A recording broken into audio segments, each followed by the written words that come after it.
পরের দুটো রাউন্ড আমি যখন কভার করে এগিয়ে গেলাম, সেটা আপডেট হতে কয়েক ঘন্টা দেরি হয়েছিল। এবং তারপরে পুনর্গণনা, পুরোটাই পুনর্গণনা করতে হবে এরকম ডিমান্ড, অদ্ভুত রকমের মামাবাড়ি আপনার।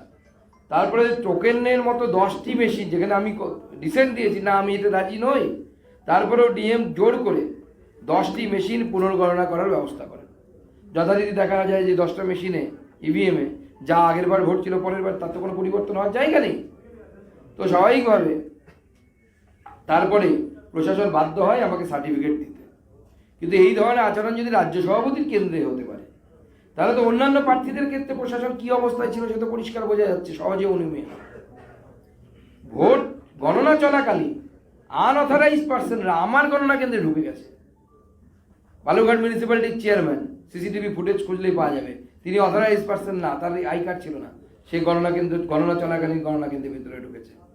গঙ্গারামপুর মিউনিসিপ্যালিটির চেয়ারম্যান অথরাইজ না, তার আই কার্ড নেই, সে ঢুকেছে। সিসিটিভি চেক করার জন্য আমি চ্যালেঞ্জ করছি প্রশাসনকে, হয় তারা বলবে সিসিটিভি খারাপ হয়ে গেছে, অথবা সিসিটিভিতে দেখা যাবে, দুটোর মধ্যে কোনো একটা, যে তারা ঢুকেছিল।